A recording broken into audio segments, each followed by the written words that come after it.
రోజు. మనకి తెలిసినప్పటి నుంచి, మనం పుట్టినప్పటి నుంచి ఇప్పటి వరకు శివరాత్రి ఫెస్టివల్ చేయని వాళ్ళు ఎవరైనా ఉన్నారా? మీకు తెలుసా? మొత్తం వేరే అంటే భారతదేశం అంతా చేస్తారు. మన తెలుగు రాష్ట్రాల్లో తెలంగాణ, ఆంధ్ర అయితే కంపల్సరీ చిన్నపిల్లల కాంచి పెద్దవాళ్ళ వరకు శివరాత్రి అందరికీ తెలుసు ఉపవాసం చేస్తారు చేతనైనట్టుగా. కొంతమంది నీళ్ళు తాగకుండా చేస్తారు, కొంతమంది నీళ్ళు తాగి జల్ చేస్తారు, తర్వాత కొంతమంది ఫలాహారం ఫ్రూట్స్ తింటారు. మరీ ఉండలేని వాళ్ళు ఏం చేస్తారు, ఏకాదశి ప్రసాదం అంటే సాబుదానా అవి తిని కూడా ఉండేవాళ్ళు ఉంటారు. అలా కాకపోతే ఏదో ఉప్పు లేకుండా రవ్వ ఉడకబెట్టుకొని తినే వాళ్ళు కూడా ఉంటారు. వాళ్ళ శక్తి అనుసారంగా చేస్తారు. అందరు ఇంకేం చేస్తారు, ప్రతి ఒక్కరు కూడా శివరాత్రి రోజు పరమశివుని ఆరాధిస్తారు, శివుడి యొక్క నామాన్ని చెప్తారు. మరి శివరాత్రి ఏంటి, శివరాత్రి ఎందుకు చేస్తారు? మరి ఈరోజు బర్త్డేనా ఏంటి? మీకేమి తెలుసు శివరాత్రి అంటే? శివరాత్రి రోజు పరమశివుడి మ్యారేజ్ డే, పరమశివుడికి పార్వతికి పెళ్ళైన రోజు. శివుడు ఎక్కడ ఉంటారు? కైలాసంలో ఉంటారు. ఆయన ఇల్లు కైలాసం, ఆయన ఆఫీస్ రాంగ్ ఆన్సర్. శివుడు ఆఫీస్ శ్మశానం. ఆయన ఎలా రెడీ అవుతారు? ఏం పౌడర్ వేసుకుంటాడైనా? పాన్సా లేకపోతే డెహిమా? భస్మం. ఏం భస్మం? చితాభస్మం. ఇంకా ఆయన ఏం నగలు వేసుకుంటాడు? పాము. ఇంకా కపాలమాల వేసుకుంటాడు. ఆయన ఏం వస్త్రం కట్టుకుంటాడు? పులి చర్మం కట్టుకుంటాడు. ఎందుకు ఆ రూపం తీసుకున్నాడు ఏమైనా తెలుసా మీకు? మీకు ఏది తెలుసా అది చెప్పండి. ఇక్కడ ఏమి పెద్ద ఇది లేదు. ఎందుకు ఆయన ఆ విధంగా ఉంటున్నాడు? శివుడు శ్మశానంలో ఎందుకున్నాడు ప్రభు? ఇంద్రుడికి ఇంద్రలోకం స్వర్గం ఉంది, అవునా కాదా? వరుణుడికి సముద్రం ఉంది, వర్ణలోకం ఉంది. సముద్రం లోపల వర్ణలోకము స్వర్గానికంటే అందంగా ఉంటున్నది. అంత గొప్ప వసతులు ఉంటాయి దాంట్లో. సూర్యుడికి సూర్యలోకం ఉంది, చంద్రుడికి చంద్రలోకం ఉంది, శివుడికి కైలాసం ఉంది. అయినా కానీ శ్మశానంలో ఎందుకుంటున్నాడు ఆయన? ఎందుకుంటున్నాడు? అయ్యో, మనం ఎన్ని సంవత్సరాల నుంచి శివుడి ఫాస్టింగ్ చేస్తున్నాం, శివుడు శ్మశానంలో ఎందుకుంటున్నాడు? అదుపులో పెట్టడానికి, భూతాలను అదుపులో పెట్టడానికి. ప్రభుజీ ఫస్ట్ ఈయన అదుపులో పెట్టడానికి శివుడిని పిలుద్దాం. గుడ్ బాయ్, ఉత్తిగానే అన్నా. ఓకే, భూతాలను అదుపులో పెట్టడానికి కరెక్ట్. ఇంకా జీవుని ఉద్ధరించడానికి. ఇంకా జీవులని ఉద్ధరించడానికి. ఎవరా జీవులు? మనం. ఆ జీవులమే మనమే. పరమశివుడికి మనందరి మీద అంత ప్రేమ ఉంది. అమ్మ ఏం చేస్తుంది? పిల్లడు లాట్రిన్ పోయాడు అనుకోండి, అంతా క్లీన్ చేస్తుంది కదా, చిచ్చి అనుకుంటుందా? అనుకోదు కదా. సో అలానే పరమశివుడు కూడా మన పట్ల అంత దయ ఉంది ఆయనకి. మనము ఈ భౌతిక ప్రపంచం అనే మలంలో కొట్టుకొని పోతున్నాం. ఇక్కడ ఏమున్నాయి? ఆకర్షణలు ఉన్నాయి. ఇంకా ఇంకా అయ్యో, సుఖాలున్నాయి, కష్టాలున్నాయి, చెప్పండి, దుఃఖాలున్నాయి, అవునా కదా? Problems, health problems, finance problems, mind problems అన్నీ బాగుంటాయినా? పంచాయత్ ఏదో అయిపోయింది గుర్తుకు చేసి అది ఒక్కసారి జరిగితే మనకి 100 సార్లు చెప్పి ఆ బాధని 100 సార్లు పెడుతుంది, అవునా కదా? ఒకసారి జరుగుతుంది అది, కానీ అది 100 సార్లు గుర్తుకు చేసి 100 సార్లు బాధ పెడుతుంది. ఎన్ని బాధలు ఉన్నాయి ఇక్కడ? పిల్లలు, అత్త, భర్త, మామ, భార్య, ఇల్లు, సంపాదన, సంసారము, శరీరము, మనస్సు అన్నీ బాగుంటే కరోనా లాంటి వైరస్, అవునా కదా? సరే ఇవన్నీ పోనీయండి, ఎలానో ఒకలాగా మేనేజ్ చేద్దాం, అందరూ ఎలానో సపోర్ట్ చేస్తున్నారు, మేము అడ్జస్ట్ అయిపోతున్నాం కాబట్టి మేము హ్యాపీ అనుకునేలోపు కరోనా లాంటి వైరస్ వచ్చేసి, లేదు అంటే డెంగ్యూ మచ్చర్ వచ్చి పెట్టేస్తుంది వాళ్ళు, అవునా? సో అందుకని పరమశివుడు, మనము ఇన్ని బాధల్లో ఉన్నాం, మనం ఏమనుకుంటున్నామంటే ఎప్పటికప్పుడు మేము హ్యాపీ అనేసి అనుకుంటున్నాం. కాకపోతే పరమశివుడికి తెలుసు ఏంటి మనం నిజంగా హ్యాపీగా లేము. అందుకని మనని అందరినీ ఉద్ధరించడం కోసంగానే తను శ్మశానంలో కూర్చొని ఉన్నాడు. శ్మశానంలో కూర్చుంటూనే ఉద్ధరించగలుగుతాడా? ఎక్కడైనా కూర్చోవచ్చు, అవునా కదా? మంచి కోటని నిర్మించుకొని అక్కడ కూడా కూర్చోవచ్చు. మరి ఆయన ఎందుకు కూర్చుంటలేడు అంటే తనకి దేని పట్ల కూడా ఆసక్తి లేదు. ఆయనకి దేని పట్ల కూడా ఆసక్తి లేదు. ఒకసారి పార్వతి అమ్మ అంటుంది అనమాట, అందరికీ ఇల్లులు ఉన్నాయి కానీ లేదు, మనకి ఇల్లు లేదు. ఎందుకంటే వాళ్ళు వృక్షం కిందే ఉంటారు, చెట్టు కిందే ఉంటారు, వాళ్ళ సంసారం. వాళ్ళకి ఏం పెద్ద కిచెను, లేకపోతే drawing room, hall, guest room అవేమీ లేవు. వాళ్ళు అన్నీ కూడా ఆ వృక్షమే, కైలాసంలో ఉన్నటువంటి ఆ అశ్వత్థ వృక్షము, ఆ వృక్షం కిందే అని. అందరూ మరి అందరికీ ఇల్లులు కట్టుకున్నారు, అందరికీ ఇల్లులు ఉన్నాయి, స్వామి మనం కూడా ఇల్లు కట్టుకుందామంటే స్వామి అంటాడు, పాపం భార్య కోరిక నెరవేర్చాలి, భర్త ధర్మం కాబట్టి ఇల్లు కట్టేశారు. చాలా పెద్ద ఇల్లు కట్టారు, సప్త ఋషులను పిలిచారు, మొత్తం విశ్వంలో ఉన్న వాళ్ళ ఎవరెవరైతే ఉన్నారో అందరినీ ఇన్విటేషన్ ఇచ్చారు, చాలా పెద్ద యజ్ఞం చేశారు, చాలా గొప్ప గ్రాండ్ వెల్కమ్తో గృహ ప్రవేశం అయింది. అంతా అయిపోయింది. అయిపోయిన తర్వాత అందరికీ రిటర్న్ గిఫ్ట్స్ ఇచ్చేశారు శివుడు. అందరికీ రిటర్న్ గిఫ్ట్స్ ఇచ్చేసారు, అయిపోయింది మొత్తం, గిఫ్ట్స్ అయిపోయి అన్నీ అయిపోయాయి. సెలబ్రేషన్ లాస్ట్కి దుర్వాస ఋషి వచ్చారు. దుర్వాస ఋషి వచ్చారు, మరి ఇవ్వడానికి ఏం లేదు ఆయనకి, ఇవ్వడానికి ఏమీ లేకపోయేసరికి, అయ్యో స్వామి మీరు మా అతిథులు, మీకు ఎలా సత్కరించాలి, నేను ఇవ్వడానికి నా దగ్గర ఏం లేదు, వచ్చిన వాళ్ళందరికీ సత్కరించి పంపించేశాను, అందుకే ఇప్పుడు నా దగ్గర ఉంది ఇల్లు ఒకటి అని చెప్పి ఇల్లు ఆయనకి దానం ఇచ్చేసారు. అంటే అంత దయాలు అన్నమాట. ఆయనకని ఏది పెట్టుకున్నా కానీ దాని మీద నాది అని తను అనుకోడు, దాని మీద ఆసక్తి లేదనమాట తనకి. అలాంటి విరాగి ఎందుకు అలా ఉంటున్నాడు అంటే, ఇప్పుడు ఎవరైతే చాలా తక్కువగా తక్కువ స్థాయిలో ఉన్న వాళ్ళ దగ్గరికి వెళ్ళి మనం ఎవరైనా మాట్లాడతామా? ఇప్పుడు రోడ్డు మీద పడుకొని తాగుబోతుంటాడు, పిచ్చోళ్ళ ఉంటాడు, చెదిరిపోయిన జుట్టు, చిరిగిపోయిన బట్టలు, రోడ్డు మీదనే దొర్లుతూ ఉంటాడు. వాడి దగ్గరికి వెళ్ళి మనం ఏమైనా సహాయం చేద్దామా, లేపుదామని మనకు అనిపిస్తుందా? అనిపించదు, అవునా కదా ప్రభు? అయ్యో వాడు పిచ్చోడు, ఒకవేళ మనం ఏమైనా అన్నాం అనుకో, వాడి కోపం వస్తే రాయి తీసుకొని కొడతాడో తెలియదు, ఏం చేస్తాడు, అది వాస్తవం, అవునా కదా? సో కానీ పరమశివుడు అలా కాదు. ఎవరైతే అలాంటి నీచపు స్థితిలో ఉన్నారో, ఎవరంటే అలాంటి నీచపు స్థితిలో ఉన్న వాళ్ళు శరీరం లేని వాళ్ళు, భూత ప్రేత పిశాచులు. మనము భగవంతుడి దయ వల్ల మనకి శరీరం దొరికింది. మనం ఈ భౌతిక ప్రపంచంలో మనకి నచ్చినట్టుగా మనం జీవిస్తున్నాం, మనకి కావలసినట్టుగా భగవంతుడు ఇచ్చిన వాటిని అన్నింటినీ ఉపయోగించుకుంటున్నాం. కానీ శరీరం లేనివాడు ఎలా ఉపయోగించుకుంటాడు? కష్టం కదా. అందుకని వాళ్ళని ఉద్ధరించడం కోసం గాను, ఎవరైతే చాలా నీచ స్థితిలో ఉన్నటువంటి జీవులు ఉన్నారో ఆ జీవులను ఉద్ధరించడం కోసం గాను పరమశివుడు అలాంటి బైరాగి రూపంలో తను శ్మశానంలో కూర్చొని ఉంటాడు. ఆయన రూపం ఎలా చేసుకున్నాడు? తను ఆ భూత ప్రేత పిశాచాలు చూస్తే వీడు మావాడు అని అనుకోనేలాగా, అలా కాకుండా సూటు బూటు వేసుకొని వెళ్తే వాళ్ళకి తగ్గట్టుగా అనిపించాడు కదా, సో ఈయన ఎవరోలే మననేం పట్టించుకుంటాడు అనిపిస్తుంది కదా. అందుకని చెప్పేసి జీవదయ, అందుకు గానే అలాంటి నీచ స్థితిలో ఉన్న వాళ్ళకి శరీరాలను ఇప్పించడం కోసం గానే పరమశివుడు ఆ వేషాలు వేసుకొని ఉన్నాడు. అందుకే సంధ్యా సమయంలో పరమశివుడు తిరుగుతూ ఉంటాడు, చేయకూడని పనులు చేయొద్దు, కనీసం భోజనం కూడా చేయొద్దు, తల దువ్వుకోవద్దు, ఇల్లు ఊకొద్దు అనేసి మనకు పెద్దవాళ్ళు చెప్తూ ఉంటారు.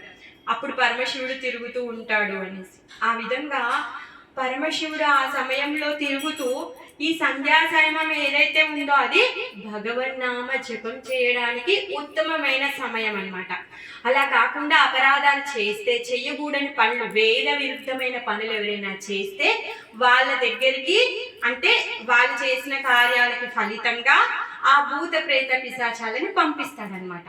ఎందుకు అంటే వాళ్ళు ఉద్ధరించబడడం కోసం. ఎగ్జాంపుల్ తిథి కశ్యప, హిరణ్యాక్ష, హిరణ్య కశిపు, వీళ్ళిద్దరిని కూడా ఎప్పుడైతే సంధ్యా సమయంలో వాళ్ళ తల్లిదండ్రుల వలన ఈ అసురి వాళ్ళు వచ్చారనమాట. అది ఎగ్జాంపుల్. మరి పరమశివుడు రూపం అందుకే జీవులని ఉద్ధరించడం కోసం తను తీసుకున్నాడు. మరి పరమశివుడు ఇంత దయాలు కదా, మరి తను ఏం చేస్తూ ఉంటాడు?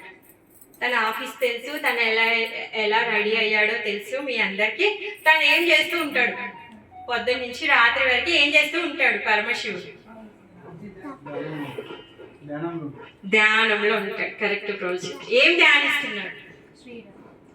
శ్రీరాముని ధ్యానిస్తూ ఉన్నాడు. అందరు చెప్పండి.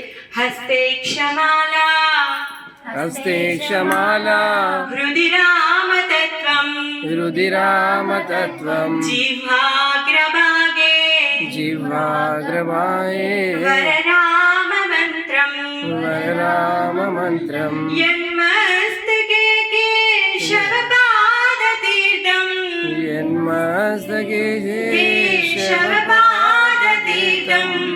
శివం మహాభాగవతం భజామి, శివం భాగవతం భజామి. జిహ్వాగ్రభాగే కాదు, హస్తే క్షమాలా, హస్తే క్షమాలా, హృది రామతత్వం, హృది రామతత్రం, జిహ్వాగ్రభాగే, జిహ్వాగ్రభాగే, వరరామ మంత్రం, వరరామ మంత్రం, యన్మస్తకే యన్మస్తకే కేశవపాదతీర్థం, కేశవపాదతీర్థం, శివం మహాభాగవతం భజామి, శివం భాగవతం భజామి. ఏంటంట? పరమశివుడు ఏం చేస్తూ ఉన్నాడు? హస్తే క్షమాల, హస్తంలో అక్షమాల, రుద్రాక్షమాల. తను ఎప్పుడు ఏం చేస్తూ ఉంటాడు? చేతిలో రుద్రాక్షమాలని పట్టుకొని ఉంటాడు. ఇంకా హస్తే క్షమాలే హృది రామతత్వం. ఏం చేస్తున్నాడు? తన హృదయంతో, ఊరికే కాదు, హృదయంతో, మనస్సుతో, తనువుతో, తన శ్రద్ధతో శ్రీరామనామాన్ని జపం చేస్తూ ఉన్నాడు. శ్రీరామ శ్రీరామ శ్రీరామ శ్రీరామ రామ రామ రామ రామ రామ రామ రామ, ఎప్పుడు రామనామాన్ని జపం చేస్తూ ఉన్నాడు. జివాగ్రభాగే వరరామ మంత్రం, ఆయన యొక్క నాలిక మీద రామ మంత్రము నాట్యం చేస్తూ ఉంది అన్నమాట. ఇంకా యన్మస్తకే కేశవ పాదతీర్థం, తలలో కేశవుడి పాదాలను కలిగినటువంటి గంగ. గంగమ్మ ఎవరు? కృష్ణుడి యొక్క పాదాలని కడిగినటువంటి జలం. కృష్ణుడి యొక్క పాదాలు, కేశవుడి యొక్క పాదాలు, వామనుడి యొక్క పాదాలను కడిగిన తర్వాతనే ఆమె అంత పవిత్రత పొందింది. అందుకే ఆమెని కేశవ పాద తీర్థం అనేసి అంటారనమాట. అందుకనే ఆమెని తల మీద పెట్టుకున్నాడు. ఇప్పుడు శివుడు గంగాదేవిని ఆకాశం నుంచి ఇక్కడికి తెప్పించడానికి హెల్ప్ చేయాలి అంటే తలలోనే ఎందుకు పెట్టుకోవాలి? కమండలం పట్టొచ్చు కదా, దోసిలి పట్టొచ్చు కదా, ఇంకేమైనా చెయ్యొచ్చు. తలలో ఎందుకు పెట్టుకున్నాడంట? ఆ రాముడి పాదాలు కడిగింది కాబట్టి. కేశవ, నృసింహ, వామన, కృష్ణ, విష్ణు, రామ, మత్స్య, కశ్యప, వీళ్ళంతా ఒకటే కదా. ఆయన హృదయంలో ఏముంది? రామతత్వం ఉంది, రామ భక్తి నిండగా ఉంది. అందుకే ఆ రాముడి పాదాలు కడిగినటువంటి గంగని తల మీద పెట్టుకున్నాడు. కమడలం పట్టొచ్చు, దోసులు కూడా పట్టొచ్చు. ఎప్పుడైతే భగీరథుడు తపస్సు చేస్తాడో గంగాదేవి ఆకాశం నుంచి వచ్చేటప్పుడు, ఎప్పుడైతే సత్యలోకంలో ఉంటుంది, ఎక్కడ? బ్రహ్మదేవుడి దగ్గర ఉంది. ఎప్పుడైతే వామనుడు తన పాదాన్ని పైకెత్తాడో బలిని మర్దించిన తర్వాత, అంటే ఆయన యొక్క గర్వాన్ని తీసేసిన తర్వాత, ఆయన పాదం ఎప్పుడైతే ఆకాశానికి ఎత్తినప్పుడు అప్పుడు ఆయన పాదము భూలోకం నుంచి తర్వాత భువ, స్వర్గ, తర్వాత సత్య జప తప అన్ని లోకాలు దాటి సత్యలోకం పైకి వెళ్తుంది పాదం. వెళ్ళినప్పుడు సత్యలోకంలో కూర్చున్నటువంటి బ్రహ్మ అయ్యో నా తండ్రి యొక్క పాదం వచ్చిందని చెప్పేసి ఆయన కమండలంలో ఉన్న నీళ్లు ఆ పాదాలను కడుగుతాడనమాట. అప్పుడు అది గంగగా మారింది. ఆ గంగే పరమశివుడు తలలో పెట్టుకున్నాడు. ఈ భగీరథుడు వాళ్ళ యొక్క తాతల శవపు రాసులు ఏంటివి, బూడిదల రాసులు, ఆ రాసులను తడిపి వాళ్ళని ఉద్ధరించడం కోసం కానీ తపస్సు చేస్తే గంగాదేవి కిందికి వస్తా ఒప్పుకుంటుంది కరెక్టే. మరి నేను సత్యలోకంలో నుంచి కిందికి వస్తే నా ప్రెషర్ ఎలా ఉంటుంది? ఇప్పుడు అంతే కదా, పైప్ ఎప్పుడైనా కట్ అవుతే ఆ ప్రెషర్కి అక్కడ ఏమున్నా బ్రేక్ అవుతుంది, లేకపోతే భూమి కూడా రంధ్రం పడిపోతుంది. అంత పైనుంచి గంగా కిందికి దూకినప్పుడు భూమికి రంధ్రం పడుతుంది. సో మరి నేను వచ్చి వేస్ట్ అయిపోతుంది. భూమికి రంధ్రం పడితే నేను పాతాళంలోనికి వెళ్ళిపోతా. అప్పుడు మీరు ఇంత కష్టపడి తపస్సు చేసినంత వృధా అయిపోతుంది, నాకు ఆధారాన్ని నువ్వే తెచ్చుకో అని చెప్తుంది భగీరథుడికి. అప్పుడు అయ్యో భగీరథుడు అప్పటికే ఎన్నో సంవత్సరాల నుంచి గంగాదేవికి తపస్సు చేస్తూ ఉన్నాడు తను. మరి ఇప్పుడు ఆధారం ఎక్కడి నుంచి తెచ్చుకోవాలి తను? అప్పుడు ఋషి మునులని సలహా అడిగితే వాళ్ళు చెప్తారు, గంగాదేవికి ఆధారం ఇచ్చే అంత శక్తి పరమశివుడికి ఉంది, నువ్వు పరమశివుడికి తపస్సు చెయ్యి అని. అప్పుడు పరమశివుడికి తపస్సు చేసినప్పుడు ఆయన ఒప్పుకుంటాడు అనమాట. మరి ఆయన ఒప్పుకున్నప్పుడు ఆయన ఆధారం ఇవ్వాలంటే చెయ్యి పెట్టి కూడా ఆధారం ఇవ్వచ్చు, ఏదైనా చేయొచ్చు. కానీ కేశవుడి యొక్క పాద పద్మాలని కడిగినటువంటి గంగాజలము తల మీద పెట్టుకోదగింది. అందుకని చెప్పేసి గంగని తన తలపైన పెట్టుకుంటాడనమాట. అలాంటి శివుడిని భజిస్తున్నాము. సో పరమశివుడు యొక్క హృదయం ఏంటి? రామతత్వం. ఆయన ఎప్పుడు ఏం చేస్తున్నాడు? రామనామాన్ని జపం చేస్తూ ఉన్నాడు. తర్వాత ఆయన ఇంకా అందరినీ ఉద్ధరించడం కోసంగానే తను ఉన్నాడు అనమాట. అందరు కాశీకి వెళ్ళాలి అనుకుంటారు, అవునా కదా? దేనికి? కాశీలో చనిపోవాలి అనుకుంటారు. ఎందుకు కాశీలో ఎందుకు చనిపోవాలి అనుకుంటారు మాతాజీ? కదా, వైకుంఠానికి వెళ్తాము, మోక్షం పొందుతాము. మరి మోక్షాన్ని ఇచ్చేవాడు ముకుందుడంట. శ్రీమద్ భాగవతము వేదము అన్నీ చెప్తున్నాయి మోక్షాన్ని ఇచ్చేవాడు ముకుందుడు. మరి పరమశివుడు ఉండేటటువంటి కాశీకి వెళ్తే మీకు మోక్షం ఎలా వస్తుంది? ఎందుకంటే పరమశివుడు అక్కడ నిత్యంగా రామనామ జపం చేస్తూ ఉన్నాడు. కాశీ అంతా దేంతో నిండిపోయింది? రామనామ అమృతంతో నిండిపోయింది. అక్కడ ఏ జీవి చనిపోదినా కానీ శివుడు వెళ్ళి చెవులో రామనామాన్ని చెప్తాడనమాట. ఇప్పటికీ కూడా కాశీ పరిధిలో చీమ, దోమ, బల్లి, నక్క, కుక్క ఏవి చనిపోయినా కూడా వాటి యొక్క కుడి చెవు పైకి లేచి ఉంటుందంట. చనిపోయిన శవాన్ని పరీక్షించి చూస్తే దాని యొక్క కుడి చెవు పైకి లేచి ఉంటుంది. ఎందుకు అంటే పరమశివుడు సాక్షాత్తుగా వచ్చి రామనామాన్ని ఆ జీవుడి చెవిలో చెప్తాడనమాట. అందుకే ప్రతి ఒక్కరు కూడా వృద్ధాప్యం వచ్చాక కాశీకి వెళ్ళిపోవాలి, కాశీలోనే చనిపోవాలి అనేసి అనుకుంటారనమాట. అది సంగతి. ఏం చేస్తున్నాడు పరమశివుడు? ప్రతి ఒక్కరిని కూడా ఉద్ధరిస్తున్నాడు ఆ విధంగా. ఇంకా శివ అంటే ఏంటి అంటే పరమ మంగళకరమైన అని అర్థం. శివం అంటేనే పరమ మంగళకరమైన. ఆయన శ్మశానంలో ఉన్నాడు, బూడిద పూసుకున్నాడు, కపాలాలు వేసుకున్నాడు. ఇంకెక్కడ పరమ మంగళకరం? అంతా అమంగళమే కదా, అవునా కాదా? అలా కాదు, పరమశివుడు శివ అనే పేరే మంగళకరమైంది. అందుకే శివుడు ఎంత మంగళకరమైన వాడు అంటే ఆయన మన లోపల ఒక్క లోపం కూడా చూడడంట, ఒక్క లోపం కూడా చూడడు.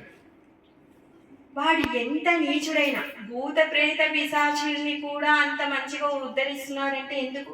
వాడు భూతంగా ప్రేతంగా మారాడు అంటే ఏంటి? వాడు ఎన్నో పాపాలు చేశాడని అర్థం కదా. అయినా కానీ అలాంటి పాపిలో కూడా సద్గుణాలు చూస్తాడన్నమాట.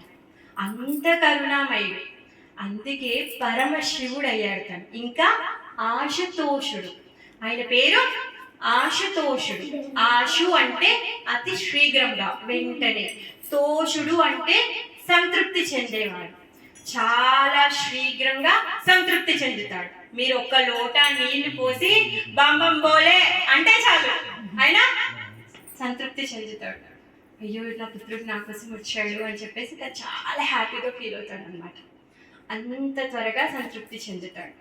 మరి అలాంటి పరమశివుడి దగ్గరికి వెళ్ళి మనం ఏమి వేడుకోవాలి, ఏం కోరుకోవాలి చెప్పండి? మీరు అందరు ఈరోజు ఫాస్టింగ్ ఉన్నారు కదా, మీరు ఏం కోరుకుంటున్నారు అంటే చెప్పొచ్చు అనుకుంటే చెప్పండి, చెప్పొద్దు అనుకుంటే చెప్పొద్దు. ఏం వేడుకోవాలి? మనము చరిత్రలో చదువుకుంటూ ఉన్నాం. హిరణ్యకశిపుడు, హిరణ్యాక్షుడు, వృకాసురుడు వీళ్ళందరూ కూడా శివుడికి తపస్సు చేశారు. తపస్సు చేసి వాళ్ళు ఏం చేశారు? శక్తిని చాలా పొందారు. ఎందుకంటే ఆశుతోషుడు ఎవరొచ్చి ఏది అడిగినా కూడా ఇచ్చేస్తాడు. అంత సులభంగా ఏమి ఇవ్వడు. కాకపోతే ఎప్పుడు అమ్మ బిజీగా ఉంటుంది, గెస్ట్ వచ్చారు, ఇప్పుడు నేను వచ్చాను, మీరు నాతో మాట్లాడుతున్నారు, మీరు బిజీగా ఉన్నప్పుడు ఇదే ఛాన్స్ అని చెప్పేసి పిల్లడు వచ్చి మీ దగ్గర నుంచి ఫోన్ తీసుకొని వెళ్ళిపోతాడు. అవునా కదా? అయ్యో ఇప్పుడు మాతజితో మాట్లాడేటప్పుడు నేను వద్దన్నాను అనుకో, ఇచ్చేది ఖర్చు అవుతుంది, ఎందుకు ఇచ్చేస్తే అయిపోతుంది, తర్వాత చూసుకుంటాను అనిపిస్తుందా లేదా? నేను కూడా అలానే చేస్తాను, మీరే కాదు. సో అలాగా పరమశివుడు ఎప్పుడూ ఎంగేజ్గా ఉంటాడు. ఎవరితో? శ్రీరామునితో. తను ఎప్పుడు రామనామాన్ని చెప్తూ రాముడిని తన హృదయంలో దర్శనం చేసుకుంటూ ఉంటాడు తను.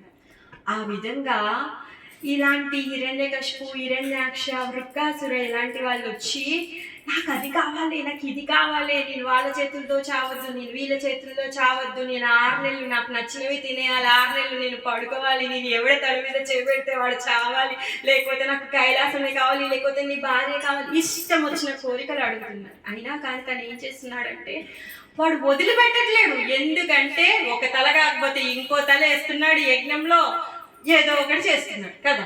1 కాదు, 2 కాదు, 3 కాదు, 10 తలలు వేసేసాడు రావణాసురుడు. ఇంకేం చేస్తాడు పాపం, వీడు నన్ను వదలట్లేదు, నా జపం కూడా ఆగిపోతుంది అని చెప్పేసి ఏది అడుగుతుంది, నాయన నువ్వు తీసుకోరా నాయన అని చెప్పేసి ఇచ్చి పంపించేస్తాడు. పాపం ఇక్కట్లు వస్తాయి ఆయనకి. అన్ని ఇచ్చిన తర్వాత వీళ్ళందరూ ఏం చేస్తున్నారు? పార్వతి అమ్మని అడుగుతారు, కైలాసాన్ని ఎత్తుకుపోతా అంటారు, నీ తలలోనే చేయి పెడతాను, నువ్వు భస్మం చేసేస్తాను, నువ్వు నాకు అడ్డు తీసేస్తా, అడ్డు తొలగించేస్తాను అనేసి. మరి లాస్ట్కి వాళ్ళ పని ఏమైంది? చనిపోయారు కదా వాళ్ళు. వాళ్ళు కోరుకున్నటువంటి కోరికలతో, వాళ్ళు పొందినటువంటి శక్తులతో వాళ్ళు శాశ్వతంగా ఉన్నారా? ఆనందంగా ఉన్నారా? రావణాసురుడికి అన్ని శక్తులు ఉన్నాయి, స్వర్ణ లంక ఉంది, ఎంతో మంది భార్యలు ఉన్నారు, ఎంతో బలగం ఉంది, ఎంతో మంది రాక్షసులు సేవ చేసే వాళ్ళు ఉన్నారు. ఆయన ఆనందంగా ఉన్నాడా? ఎప్పుడెప్పుడు రాముడు ఎక్కడి నుంచి వస్తాడో, నన్ను ఎప్పుడెప్పుడు వేసేస్తాడో, నిద్ర లేదు, తిండి లేదు, పిచ్చి వాళ్ళ ఉన్నాడు. అవునా కదా? హిరణ్యకశిపు కూడా నేను ఇంట్లో చావను, బయట చావను, బయట పైన చావను, కింద చావను, అస్త్రం చావను, శస్త్రం చావను, మనిషితో చావను, జంతువుతో చావనని చెప్తాడు. ఏమైనా సుఖంగా ఉన్నాడా? పడుకోడు, తినడు.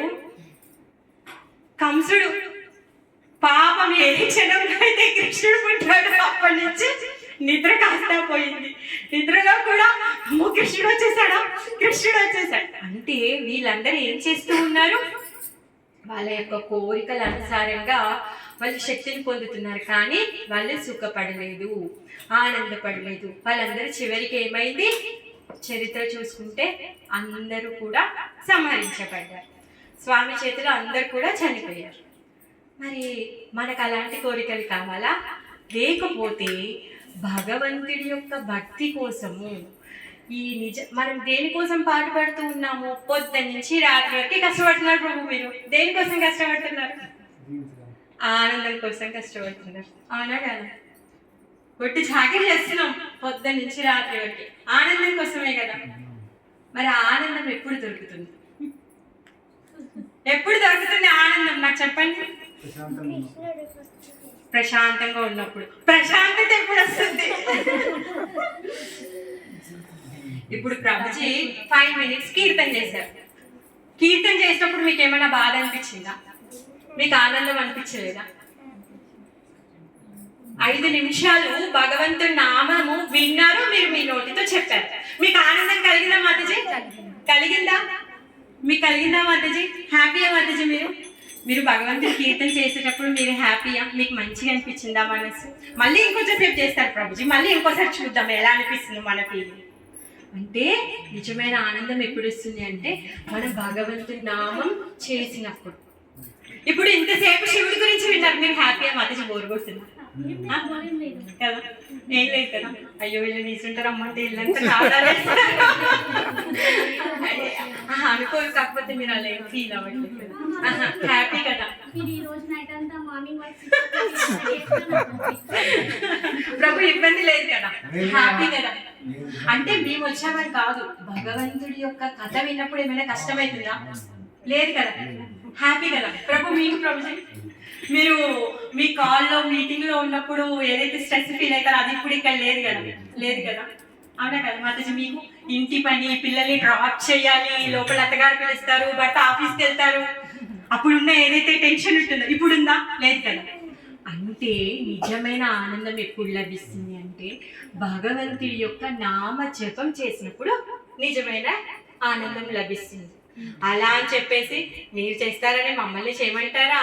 మీకంటే పనిలేదమ్మా, మీరు పొద్దున్న నుంచి సాయంత్రం వరకు నామే చెప్పుకుంటారు, మాకు చాలా పనులు ఉన్నాయి అనొచ్చు. అనండి, నేనేం అనుకోను, కరెక్టే. ఎందుకంటే మనం ఇక్కడ ఉన్నాం, మన బాధ్యతలు చాలా ఉన్నాయి. మనము ఈ శరీరం తీసుకున్నామంటే మనతో పాటు కొన్ని బాధ్యతలు వచ్చాయి. ఇల్లు, పిల్లలు, భర్త అయితే భార్య, భార్య అయితే భర్త, పెద్దవాళ్ళు, చిన్నవాళ్ళు, ఇల్లు, బయట ప్రపంచం, సంపాదన, ఇవన్నీ బాధ్యతలు ఉన్నాయి. మరి అన్ని బాధ్యతలతో పాటు ఇంకో బాధ్యత కూడా మనకుంది. ఏంటది? భగవంతుడి యొక్క నామ కీర్తన చేయడం, నామ జపం చేయడం కూడా మన బాధ్యత. అది మన బాధ్యత కాదు అనుకోవద్దు, అదే మన బాధ్యత.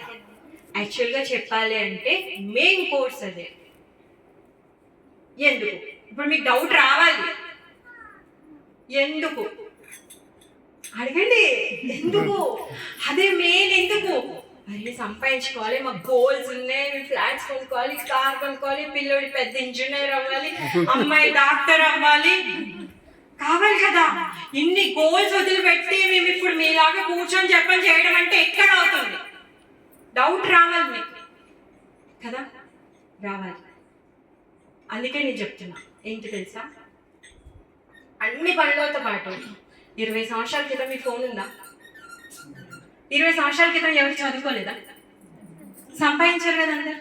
ఇల్లు, పిల్లలు, పెళ్ళాము అన్ని నడిచేయా లేదా? 20 సంవత్సరాలు, 10 సంవత్సరాలు నాకు తెలిసి, 20 కూడా కాదు, సరే 20 పెట్టుకుందాం. ఇప్పుడు మనము ఈ ఫోన్ని మన జీవితంలో ఎంత అలవాటు చేసుకున్నాం? ఇది లేకపోతే బతకలేదు, అవునా కదా? బ్రతకగలుగుతామా ప్రభుజీ? ఒక్కసారి ఫోన్ ఇంట్లో మర్చిపోతే ప్రళయం వస్తుంది. ఎవరన్నా దొంగతనం చేసిరు అనుకోండి, ప్రాణాలు వెళ్ళిపోతాయి, అవునా కదా? అంటే మన జీవితంలో ఒక వస్తువుకి ఇంత విలువిచ్చి దీనిని ఇప్పుడు ఫోన్ వచ్చింది కదా అని మనం పని చేయకుండా మానుకున్నామా? లేదు కదా? మీరు పిల్లలు చూసుకుంటారు, పిల్లలు చూసుకుంటారు, సంపాదన, పిల్లలు చదువుకుంటున్నారు, పెద్దవాళ్ళు, అన్ని పనులు అవుతున్నాయి లేదా? సో జపం కూడా అలాంటిదే, భగవంతుడి నామం కూడా అలాంటిదే. ఫోన్ అయితే ఏ విధంగా కంపల్సరీ అయిందో మనకి, ఇది లేకుండా బ్రతకలేమని మనం అనుకుంటున్నాము. దీన్ని జోడించుకున్నప్పుడు మన భగవంతుడి నామాన్ని జోడించుకోలేమా? అవునా కదా? అవునా కదా? చెప్పండి, ఇబ్బంది ఏమైనా? కాదు కదా? ఫోన్ ఇదేంటి? భౌతికమైంది, ఇది లేకుండా మనం బ్రతకొచ్చు. కానీ మనం దీన్ని ఇంతగా మన జీవితంలో మనము తీసుకున్నాం, స్వీకరించాం. ఇప్పుడు ఇది లేకపోతే వేరే కాదు, నేను కూడా బ్రతకదు, నాకు అది అవసరం అన్నా కదా? అంటే మనము ఏ వస్తువునైనా మన జీవితంతో జోడించుకోగలుగుతాం. మరి భగవంతుడి నామాన్ని ఎందుకు జోడించుకోకూడదు? దీని గంట సేపు చూస్తే కళ్ళు మండుతాయి, అవునా కదా? టైం అంతా అయిపోతుంది, అయ్యో ఏదో కోల్పోయిన ఫీలింగ్ వస్తుంది గంట సేపు చూస్తే. నిజం చెప్పండి ప్రభు, గంట సేపు మీరు మొబైల్ చూసిన తర్వాత జీవితంలో కోల్పోయిన ఫీలింగ్ వస్తుందా రాదా? నీకేమైనా పొందిన అనుభూతి ఎవరైనా పొందారా? షార్ట్ రీల్స్ తిప్పారు, వాట్సాప్ చూశారు, ఫేస్బుక్ చూశారు, మీరు గంట సేపు టైం ఇచ్చాం మీకు. సరే మాతాజీ నేను మీ ఇంటికి వస్తాను, మీకు వంట చేసి పెడతాను, మీరు గంట సేపు మొబైల్ చూసుకోండి, మీరు హ్యాపీ ఫీల్ అవుతారా? ఫీల్ అవ్వరు మాతాజీ. గంట సేపులో ఫ్రస్ట్రేషన్ వస్తుంది మీకు. ఎందుకంటే మన ఇంట్లో ఉన్న సమస్య కాదు, ఇప్పుడు ప్రపంచంలో ఉన్న సమస్యలన్నీ మన దిమాగ్లోకి వస్తాయి, అవునా కదా? అదే సమయాన్ని మీరు భగవంతుడి నామ జపంలో పెట్టండి. మీరు మీ ఇంట్లో సమస్యలే కాదు, అన్ని సమస్యలు కూడా దూరం అవుతాయని చెప్పండి. అసలే చెప్పండి. ఎందుకంటే మనం సమస్య లోకంలోనే ఉన్నాం, కాకపోతే మనకు దాని నుంచి ప్రొటెక్షన్ వస్తుంది. ముళ్ళదారి ఉంది, ఆ ముళ్ళదారిలో నుంచి మీరు నడవాలి. ఏం చేయాలి? చీపిరి కట్టబట్టుకొని నొక్కేస్తారా? ఒక్కొక్క ముళ్ళు తీసేస్తారా? ఓకే, ఇది నాకు ఇష్టం, ఇక్కడ అడిగేస్తే ఇలా తీసేసుకుంటే నడుస్తారా? కష్టము, మొత్తం ముళ్ళంతా దారే ఉంది, ఇంకో దారి లేదు, అందులో నుంచే వెళ్ళాలి. మీరు ఏం చేస్తారు? చెప్పు. ఏం చేస్తారు? కాలు పెడతారు. కాలు అవి కాలిపోయాక కూడా ఇంకా ఇలా ఉన్నాయి, అప్పుడు ఏం చేస్తారు? ఏం చేస్తారు అంటే ఏం ప్రొటెక్షన్కి తీసుకుంటారు? Correct correct. దొడ్డు షూస్ వేసుకుంటారు, అది ఇంత ఉందనుకోండి ముళ్ళు, మీరు ఇంత పెద్ద షూస్ తీసుకుంటారు, ఆ లోపల కూర్చుంటే మనం ఈజీగా నడుచుకొని వెళ్ళిపోతాం. ప్రొటెక్షన్. సో అలానే భగవంతుడి యొక్క నామం కూడా మీకు ప్రొటెక్షన్ ఇస్తుంది. ముళ్ళులు ఉన్నాయి, మీరు అదే దారిలో నుంచి వెళ్తున్నారు, మీరు ఇదే భౌతిక ప్రపంచంలో ఉన్నారు. మీకు కష్టాలు వస్తాయి, నష్టాలు వస్తాయి, తర్వాత అవమానాలు వస్తాయి, సుఖం వస్తుంది, దుఃఖం వస్తుంది, అన్నీ వస్తాయి. కానీ ఆ దొడ్డు షూస్ ఏ విధంగా అయితే మిమ్మల్ని ఆ ముళ్ళ కంప నుంచి మిమ్మల్ని ప్రొటెక్ట్ చేసిందో, అలానే భగవంతుడి యొక్క నామము మిమ్మల్ని ప్రొటెక్ట్ చేస్తుంది. ఏ విధంగా అయితే ఇప్పుడు మీరు 5 నిమిషాలు కీర్తన విన్నంతసేపు, మీరు చేసినంతసేపు ఆనందాన్ని ఏ విధంగా అయితే పొందారో, అలానే భగవంతుడి యొక్క నామము మనకి ఆనందాన్ని ఇస్తుంది. దుఃఖాలేమో ఇప్పుడే చెప్తారా? ఎక్కడి నుంచి ఆనందం వస్తుంది? దుఃఖాలేమో ఇక్కడ ఏముంది? దుఃఖమే ఉంటుంది. మనం పొద్దున్న నుంచి రాత్రి వరకు ఎంత కష్టపడ్డా లాస్ట్కి మనకి దుఃఖమే పొందుతుంది. ఎందుకంటే మీరు ఫ్లవర్ మార్కెట్కి వెళ్తే ఫ్లవర్స్ దొరుకుతాయి, ఫ్రూట్ మార్కెట్కి వెళ్తే ఫ్రూట్స్ దొరుకుతాయి. భగవద్గీతలో కృష్ణుడు ఏం చెప్తున్నాడంటే ఈ భౌతిక ప్రపంచం దుఃఖాలయం, అశాశ్వతం అని చెప్తున్నాడు.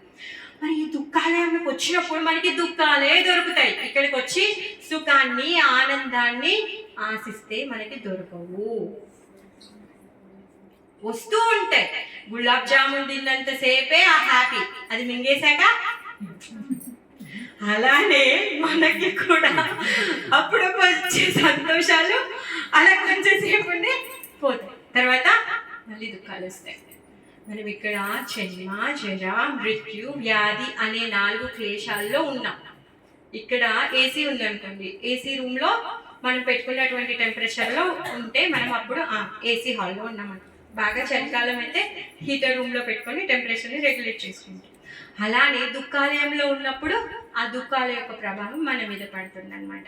మరి వీటన్నింటి నుంచి ప్రొటెక్షన్ కావాలి అంటే ఆ మందపాటి షూస్ ఏదైతే ఉందో హరినామం, ఆ హరినామాన్ని చేయాలి. అలా కాదండి, మీరంటే కృష్ణుడు భక్తులు, మీరు చేసుకోండి కృష్ణనామం. మేము అలా కాదు, మేము శివ భక్తులం, మేము శివనామం చేసుకుంటాము, చేసుకోండి, ఇబ్బంది లేదు. శివుడు ఏం నామం చెప్తున్నాడు? ఏం చెప్తున్నాడు? రామ రామ రామ రామ రామ రామ రామ రామ రామ రామ. ఆయన ఏం చేస్తున్నాడు? రామనామాన్ని చెప్తున్నాడు. ఎందుకంటే రామ అంటే సర్వ ఆకర్షణీయుడు. మన్మధుడు ఉన్నాడు అనుకోండి, తను ఏం చేస్తాడు? మేల్ అండ్ ఫీమేల్ మధ్యలో అట్రాక్షన్ తెప్పిస్తాడు. ఒకవేళ కుక్కలు ఉన్నా కానీ కుక్క మేల్ అండ్ కుక్క ఫీమేల్, కోతులు ఉన్నా కూడా కోతి మేల్ కోతి ఫీమేల్, వాళ్ళ మధ్యలో అట్రాక్షన్ చేయగలరు. కానీ రాముడిని చూస్తే కుక్క అట్రాక్ట్ అవుతుంది, కోతి అట్రాక్ట్ అవుతుంది, ఉడత అట్రాక్ట్ అవుతుంది, రాక్షసుడు అట్రాక్ట్ అవుతాడు. ఎవరు కూడా, మనుషులు, ప్రతి ఒక్క జీవి కూడా అట్రాక్ట్ అవుతుంది. అంటే రాముడికి అంత ఆకర్షణ ఉంది. అందరినీ ఆకర్షించేవాడు శ్రీరాముడు, సర్వ ఆకర్షుడు, ప్రతి ఒక్కరిని కూడా ఆకర్షించేవాడు శ్రీరాముడు. శివుడు విషాన్ని తాగాడు. ఎందుకు తాగాడు శివుడు విషాన్ని? చెప్పండి, ఎవరికైనా తెలుసా? నీలకంఠ ఎందుకు? సముద్రం మందనం జరిగేటప్పుడు విషం కుడితే భూలోకాన్ని రక్షించడానికి, అందరిని రక్షించడానికి విషం తాగాడు. శివుడు విషాన్ని తాగాడు, అందరినీ రక్షించడానికి శివుడు విషాన్ని తాగాడు. Good boy. మరి ఎందుకు కంఠంలోనే పెట్టుకున్నాడు. ఇప్పుడు నువ్వు నీకు ఒక జ్యూస్ ఇచ్చా, నువ్వు తాగా, దాన్ని ఏం చేస్తావు? మింగేస్తావు. బాగాలేకపోతే కక్కేస్తావు. అంతే కదా. నచ్చిందా తాగుతాం, లేదంటే అబ్బో అని చెప్పేసి. విషము, కాలగూట విషము, అందరికీ కష్టమైంది అది. పరమశివుడు దాన్ని స్వీకరించాడు. తను ఏం చేశాడు? అటు మింగలేడు, ఇటు కక్కట్లేడు. ఎందుకంట? ఎందుకు ప్రభు తెలుసా?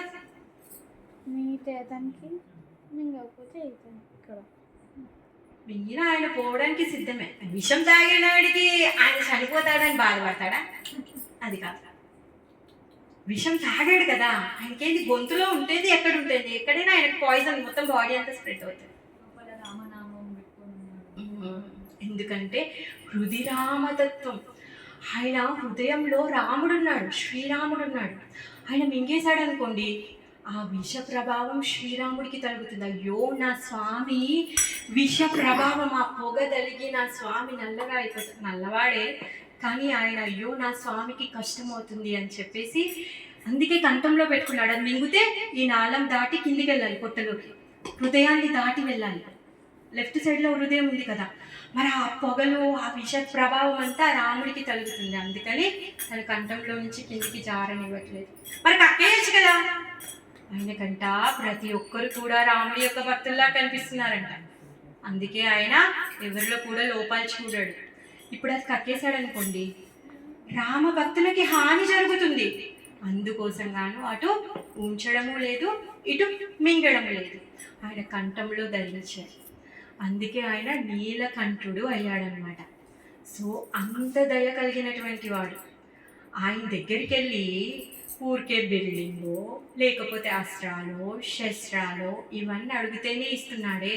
ఆయన రాముడిని అడిగితే ఇవ్వడా? చాలా సంతోషంగా ఇచ్చేస్తాడు. కైలాసంలో ఆయన రోజు కూర్చొని చేసే పని ఏంటి? ఆయన రోజు కూర్చొని చేసే పని రామ కథ.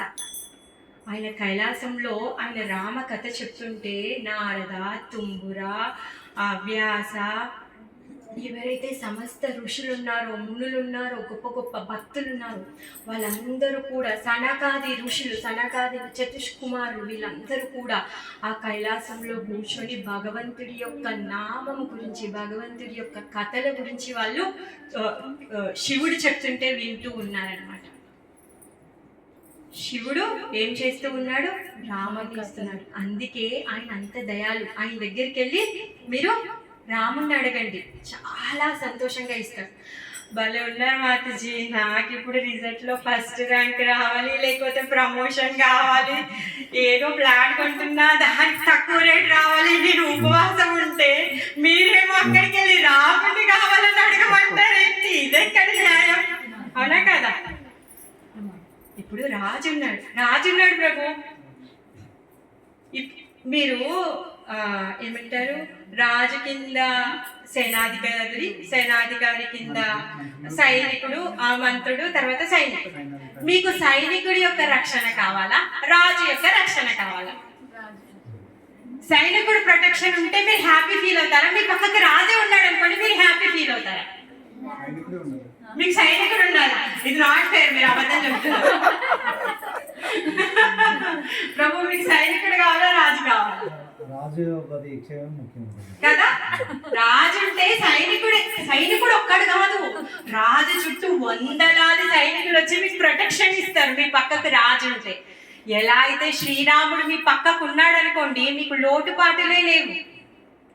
పిల్లోడికి అమ్మా నాన్న ఆయన ఏం అడగడు. ఇప్పుడు మీరు బట్టలు, తిండి, స్కూల్ వ్యాను, స్నాక్ బాక్సు, తర్వాత ఆడుకునే బొమ్మలు తను అడిగాడా? అడగలేదు కదా. అసలు ఏం కావాలి ఆయనకే తెలియదు. అవునా కదా? మీరు ఎన్ని సమకూరుస్తున్నారు, అవునా కదా? So same as it is, అంతే ప్రభుజీ. రాముడు కూడా మనకు కావాల్సింది అన్నీ కూడా ఇస్తాడు. మీరు ఇప్పుడు ఇన్ని లైట్లు వెలుగుతున్నాయి మాతాజీ, కరెంటు బిల్లు కడతారు కదా. సూర్యుడు ప్రతిరోజు పొద్దున్న నుంచి సాయంత్రం వరకు ఇంత లైట్ ఇస్తున్నాడు. ఏ రోజైనా సూర్యుడికి కట్టినమ్మా? ట్యాప్లో ఇన్ని నీళ్ళు వాడుకుంటేనే ప్రతి నెల మనం పే చేస్తాం. సముద్రంలో ఇన్ని నీళ్ళు ఉన్నాయి, కరెంటు వాడుతున్నాం, ఉప్పు వాడుతున్నాం, ఇంధనం వాడుతున్నాం, ఆ సముద్రం నీళ్ళతోని ఎంజాయ్ చేస్తాం వెళ్ళి. ఇన్ని చేసిన ఏ రోజున పే చేసిరా మీరు? గాలి, మన కరోనాలో గాలికి అందరూ బాగా పే చేశారు. అవునా? పే చేసినామా లేదా? సిలిండర్ కొరత. మనం పొద్దున్న నుంచి రాత్రి వరకు ఎన్నిసార్లు ఆక్సిజన్ తీసుకుంటున్నాం, వదులుతున్నాం. ఏ రోజైనా పే చేసామా? కానీ ఒక్క థ్యాంక్స్ చెప్పామా మనం ఎప్పుడైనా కృష్ణకి? చెప్పామా? ఇంత లైట్ వాడుకున్నాం, ఇన్ని వాటర్ వాడుకున్నాం, ఇంత ఆక్సిజన్ తీసుకున్నాం.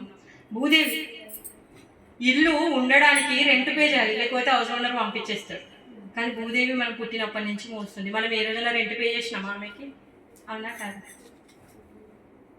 భగవంతుడు అలానే మనం అడగలేదు, మన కోసం అన్నీ ఇచ్చాడు. కానీ అలానే మీరు రాముడి యొక్క రక్షణలోకి వెళ్ళారనుకోండి, మీకు కావాల్సినవి అన్నీ ఇస్తాడు.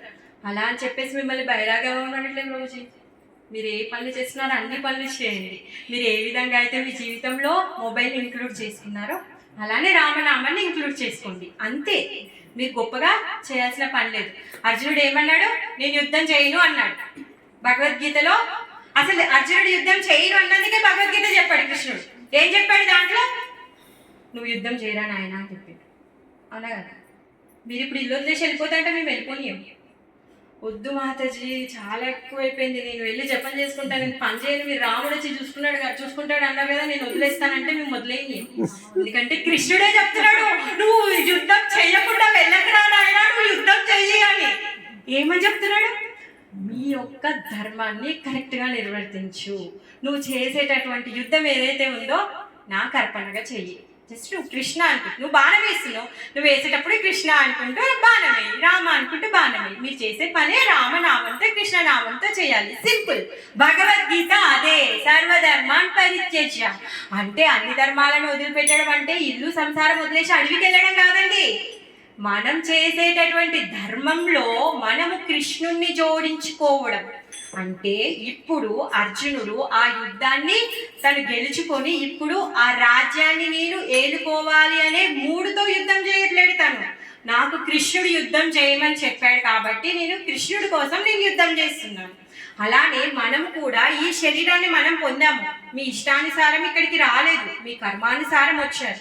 కానీ మీరు ఏం చేయాలి? ఈ శరీర ధర్మాన్ని నిర్వర్తించేటప్పుడు మనము భగవంతుడి యొక్క ధ్యానం చేయాలి. అదే మనకి భగవద్గీత చెప్తుంది, అదే భగవద్గీత సారం. అంత బాగుంది. అందరూ ఏమంటారు? అంతే నారాయణ స్మృతి అనేసి అంటారు. అందరూ ఏమని కోరుకుంటారంట? పర్వాలేదు, మేము జీవితం అంతా ఎంజాయ్ చేస్తాం, చనిపోయేటప్పుడు నారాయణ నామం చెప్తే చాలు, మేము వైకుంఠానికి వెళ్ళిపోతాం అనేసి అనుకుంటారు. అందరి జీవితంలో కోరుకునేది అదే, అంతే నారాయణ స్మృతి. మరి అంతే నారాయణ స్మృతి ఎప్పుడు రావాలి మనకి? వీడు సంవత్సరం అంతా క్రికెట్ ఆడాడండి, ఎగ్జామ్ హాల్కి వెళ్ళి ఏమి రాస్తాడు? ఎగ్జామ్ క్రికెటే రాస్తాడు. ఏమైనా వస్తుందా? ఏం రాదు, 0 మార్క్స్ వస్తాయి. అట్లే మనం కూడా మన జీవితం అంతా క్రికెట్ ఆడి చనిపోయేటప్పుడు నారాయణ నామం రావాలి అంటే రాదు. భగవంతుడి యొక్క నామం రావాలి అంటే మనం అలవాటు చేసుకోవాలి. ఏ విధంగా అయితే ఫోన్ ఇంక్లూడ్ చేసుకున్నామో అలానే మనము చేసుకోవాలి. మీరు మాలాగా మొత్తంకి అన్ని పనులు వదిలేసి పొద్దున్న నుంచి రాత్రి వరకు ప్రభు కీర్తన చేస్తారు, మాతాజీ క్లాసులు చెప్తారు, అలా తిరిగిస్తాము, అది కాదు. ఇక్కడ నామాన్ని మీరు జోడించుకోరు. మీరు చేసేటటువంటి పనిలో భగవంతుడి యొక్క నామాన్ని జోడించుకోండి. ఏ విధంగా అయితే ఇప్పుడు పాప్ మ్యూజిక్, రాక్ మ్యూజిక్, లేకపోతే అత్తా కోడళ్ళ సీరియళ్ళు, లేకపోతే న్యూ మూవీస్ ఇవన్నీ ఇంక్లూడ్ అయిపోయాయి. సో వాటిని స్విచ్ చేయండి. మీరు ఏ విధంగా అయితే మీ సమయాన్ని వేరే వేరే విషయాల్లో పెడుతున్నారో వాటిని స్విచ్ చేసుకోండి. వాటిని భగవంతుడి యొక్క కథలను వినండి, భగవంతుడి గురించి వినండి, భగవంతుని యొక్క దర్శనం చేసుకోండి. ఇప్పుడు ఎంత అదృష్టం అంటే మనకు ఆన్లైన్ లైవ్ తిరుపతి దర్శనం కావాలంటే తిరుపతి దర్శనం వస్తుంది, కంచి దర్శనం కావాలంటే కంచి దర్శనం వస్తుంది, రామేశ్వర దర్శనం కావాలంటే రామేశ్వర దర్శనం వస్తుంది, ద్వారకాధీశ్ దర్శనం కావాలంటే ద్వారకాధీశ్ దర్శనం వస్తుంది. అంత అదృష్టము అంతకుముందు ఉండేది కాదు. ఇప్పుడు జస్ట్ మొబైల్ ఓపెన్ చేసి యూట్యూబ్ ఓపెన్ చేసి లైవ్ కొడితే చాలు. కానీ మనం ఆ పని చేయాలి, సీరియల్ కావాలి. ఎందుకంటే మనం అలవాటు చేసుకున్నాము. అందుకే మన యొక్క అలవాట్లని మార్చుకోవాలి. మానుకోమని చెప్పట్లేదు, మీరు ఏదైతే చేస్తున్నారో అదే చేయండి, కొంచెం మార్చుకోండి అంతే. అప్పుడు సక్రమంగా అయిపోతుంది అనమాట. అంతా ఓవర్ డోస్ అయిపోయిందా? బోర్ అయితే అవ్వట్లేదు కదా? అమ్మో ఇంకోసారి పిలవనీయం అనుకోరు కదా? అలా అనిపిస్తే చెప్పండి, టాపిక్ చేంజ్ చేస్తాను. ఓకే, కొంచెంసేపు కీర్తన చేస్తాను.